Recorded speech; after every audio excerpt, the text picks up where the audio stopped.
नमस्ते। आज चाहिँ म यहाँहरूलाई कनेक्ट आइपिएस के हो, कनेक्ट आइपिएस कसरी साइन अप गर्ने र यसको फाइदाहरू के हुन् भन्ने कुरा चाहिँ म यहाँहरूलाई जानकारी दिन जाँदैछु। फर्स्ट अफ अल तपाईले आफ्नो ब्राउजर ओपन गर्नुहोला र गुगलमा www.connectips.com सर्च गर्नुहोला र कनेक्ट आइपिएस को बारेमा थोरै जानकारी दिन चाहन्छु। कनेक्ट आइपिएस चाहिँ Nepal clearing house limited NCHL चाहिँ एउटा पब्लिक लिमिटेड कम्पनी हो। यसले चाहिँ banking and financial technology oriented सर्भिसेसहरू प्रोभाइड गर्दछ र connect IPS e payment gateway चाहिँ यसको एउटा प्रोडक्ट हो, एउटा सर्भिस हो। यसले चाहिँ तपाईको विभिन्न किसिमको सर्भिसहरू स्पेसियल्ली गभर्नमेन्ट ई पेमेन्ट्सहरू, online fund transfer, credit card bill payments, mobile wallet top up, share brokers payment, mobile telephone top up लगायत विभिन्न सर्भिसहरू चाहिँ प्रोभाइड गर्छ। त्यो हामी पछि साइन इन गरेर हेर्नेछौँ।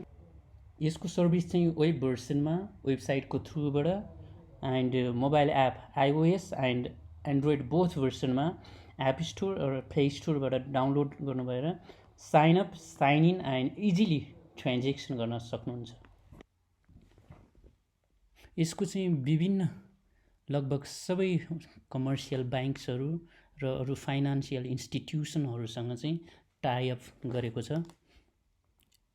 यसको ट्रान्जेक्सन लिमिट चाहिँ म्याक्सिमम अमाउन्ट पर ट्रान्जेक्सन अनलाइन च्यानल भनेको वेबसाइटबाट NRS 10 lakh, mobile channel mobile एपबाट चाहिँ maximum 1 lakh per day transaction गर्न सक्नुहुन्छ र पर डे काउन्ट चाहिँ तपाईले 100 टाइम्स इच ट्रान्जेक्सन गर्न सक्नुहुन्छ। Maximum transaction amount per day 10 lakh and 1 lakh. Maximum transaction amount per month Webco थ्रुबाट तपाईले 50 लाख र मोबाइल एपको थ्रुबाट चाहिँ तपाईले 10 लाखसम्म ट्रान्जेक्सन गर्न सक्नुहुन्छ। ट्रान्जेक्सन पर मन्थ काउन्ट चाहिँ 3000 टाइम्स इच तपाईले चाहिँ ट्रान्जेक्सन गर्न सक्नुहुन्छ।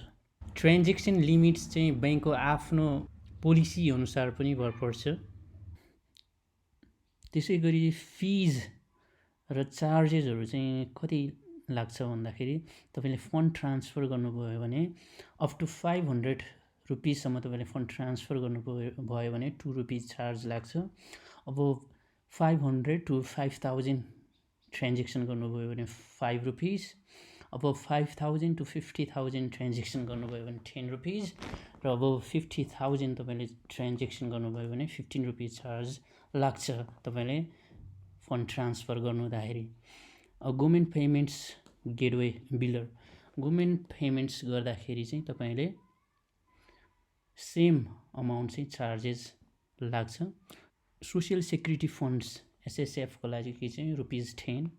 त्यस्तै क्यापिटल मार्केट तपाई चाहिँ जो चाहिँ तपाईको क्यापिटल मार्केटमा काम गर्नुहुन्छ, स्टक मार्केटमा काम गर्नुहुन्छ भने broker payment, NEPSE trade management system TMS, मेरो शेयर र डिम्याटको फीहरुमा पनि तपाईले सेम चार्जेसहरु लाग्छ।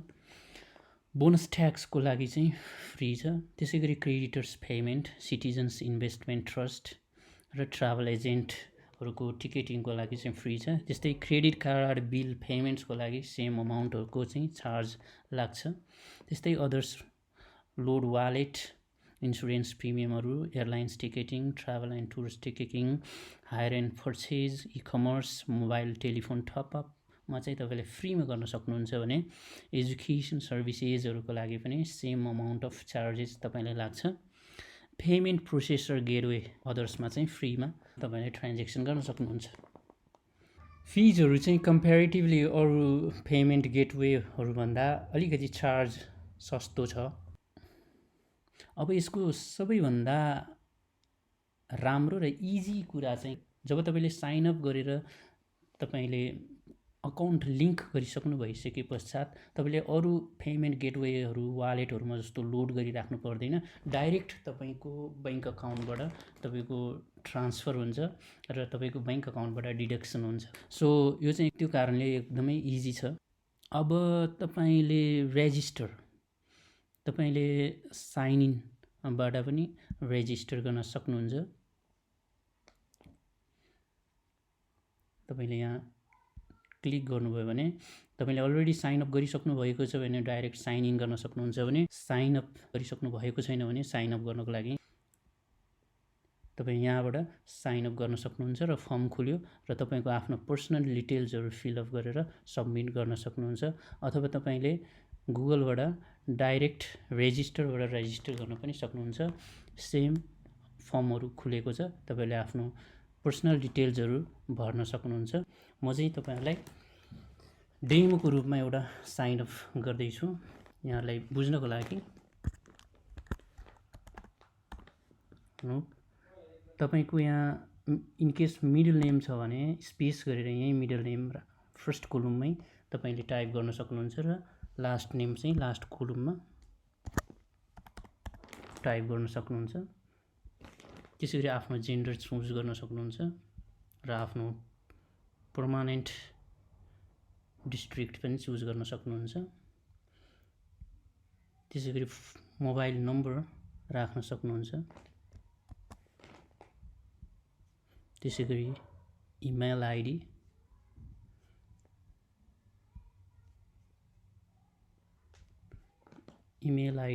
तपाईँले राख्न सक्नुहुन्छ। त्यसैगरी डेट अफ बर्थ,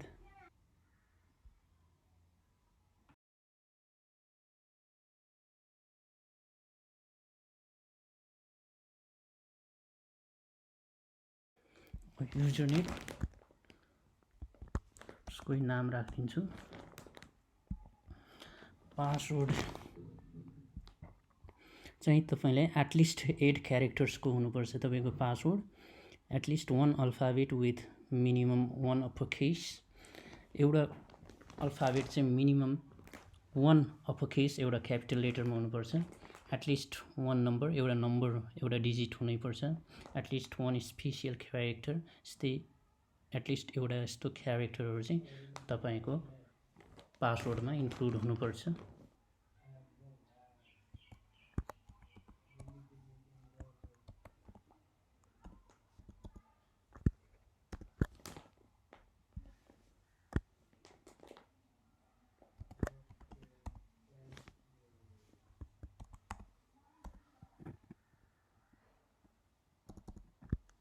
रिटाइप गर्नुपर्ने हुन्छ। तपाईँले आफ्नो पासवर्ड सेम मिल्नुपर्ने हुन्छ। यो माध्यममा एउटा क्यारेक्टर एउटा पिक्चर चुज गर्नुपर्ने हुन्छ। IPad,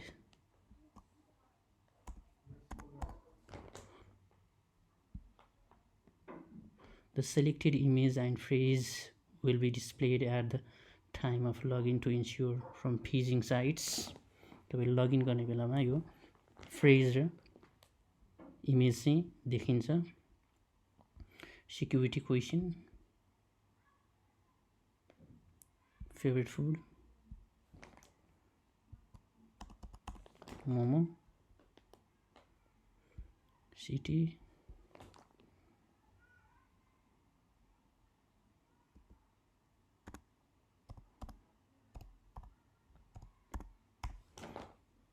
Panchkhal,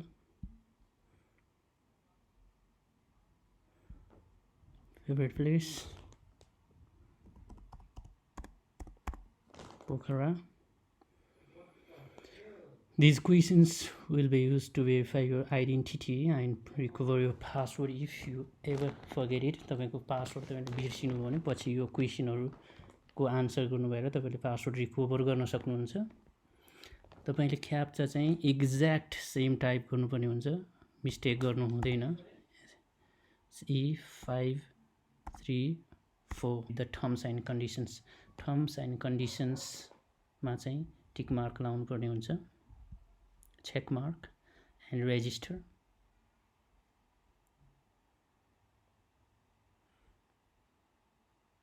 user ID not available, please try. ID चाहिँ अरू कसैले राखिसकेको हुनसक्छ। सो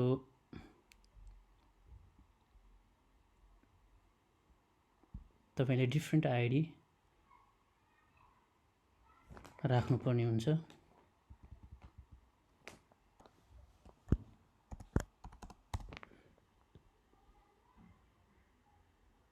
के register captcha captcha new NDC3F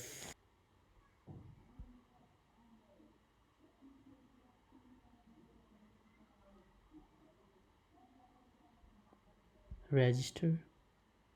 Okay, registration successful. Please sign in to link bank account. Bank account link गर्नको लागि तपाईले साइन अप गर्नुपर्ने हुन्छ। अब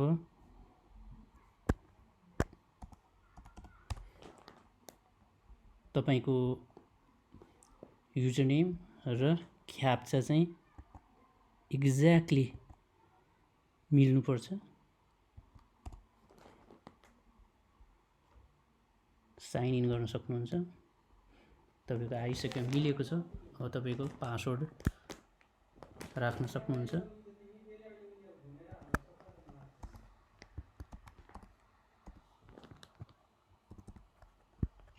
सबमिट गर्न सक्नुहुन्छ। यस, खुलिसकेको छ। अब भेरिफाई युजर इन्फर्मेसन, युजर तपाईले चाहिँ भेरिफाई गर्नुपर्ने हुन्छ। गेट कोड फर मोबाइल, तपाईले मोबाइल नम्बर अघि नै राख्नु भएको छ। तपाईले गेट कोड गरिसक्नु भएपछि मोबाइलमा तपाईको कोड आउँछ। त्यो कोड चाहिँ तपाईले राख्नुपर्ने हुन्छ।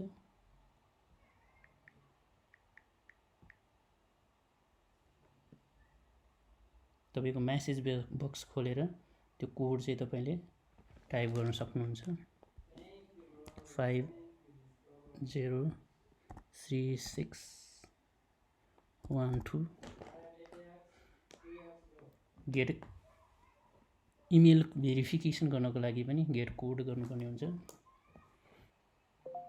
तपाईको इमेल पनि आइसकेको छ।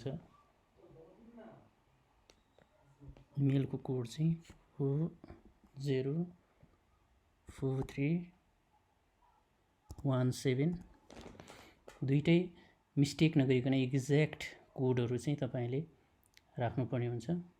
भेरिफाई गर्न सक्नुहुन्छ। मोबाइल नम्बर भेरिफाइड भइसक्यो। 404317 भेरिफाई। ओके, इमेल पनि भेरिफाइड भइसकेको छ। तपाईको इमेल खोलेर तपाईले इमेलमा तपाईको भेरिफाई कोड पठाउँछ र चाहिँ त्यो कोड राखेर तपाईले भेरिफाइड गर्न सक्नुहुन्छ। बैंक अकाउन्ट लिङ्क चाहिँ लिङ्क अकाउन्टमा गएर अकाउन्ट निकनेम भनेको छ। लोन कुनै तपाईको निकनेम राख्न सक्नुहुन्छ। अकाउन्टमा भएको भन्दा डिफ्रेन्ट तपाईले राख्न सक्नुहुन्छ।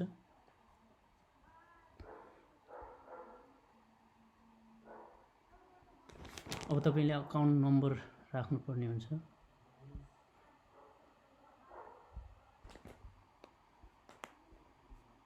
आफ्नो अकाउन्ट नम्बर चाहिँ मिस्टेक नगरिकन एक्ज्याक्ट नम्बर चाहिँ राख्नुपर्ने हुन्छ। सेलेक्ट युर बैंक, तपाईको बैंक चाहिँ सेलेक्ट गर्नु होला।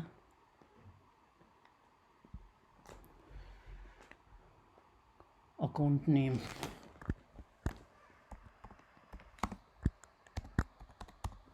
टाइप गर्न सक्नुहुन्छ। ब्रान्च बौद्ध ब्रान्च। अब सेन्ड फर अप्रुभल मा चाहिँ क्लिक गर्नु होला।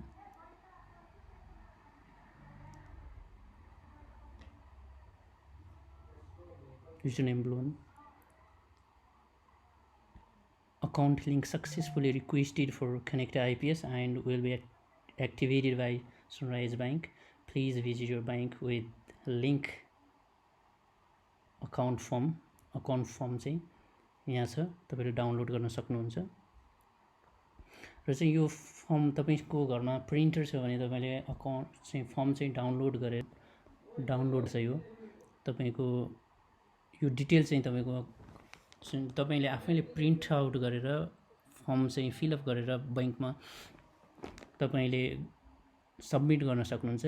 होइन भने यदि तपाईँले बैङ्कमै गएर तपाईँले फर्म मागेर फर्म फिलअप गर्नुभयो भने फर्म पाउनुहुन्छ र फर्म फिलअप गरेर तपाईँले सबमिट गर्न सक्नुहुन्छ।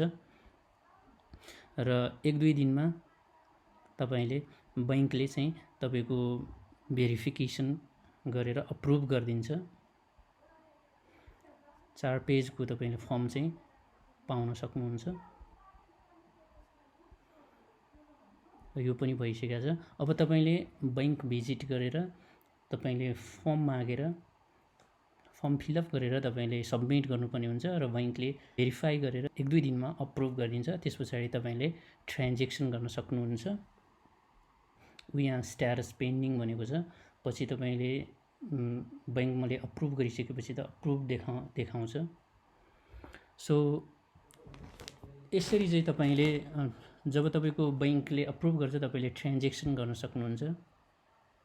पछि तपाईँलाई अरू भिडियोहरूमा पनि म कसरी ट्रान्जेक्सन गर्ने भनेर चाहिँ अरू भिडियोहरू पनि बनाउने छु। यसरी चाहिँ तपाईँले साइन अप गर्न सक्नुहुन्छ र तपाईँले साइन अप गरेर बैङ्कले अप्रुभ गरिसकेपछि तपाईँले ट्रान्जेक्सन चाहिँ गर्न सक्नुहुन्छ। र चाहिँ पछि कसरी ट्रान्जेक्सन गर्ने भन्ने भिडियोहरू चाहिँ म बनाउँदै गर्नेछु। प्लिज हेर्दै गर्नुहोला। Please don't forget to like, share, comment and subscribe my channel. केही तपाईँहरूलाई यदि कन्फ्युजन छ भने कमेन्ट बक्समा क्वेसन गरिदिनु होला, म रिप्लाई गर्नेछु। Thank you for watching. See you in the next video. Thanks.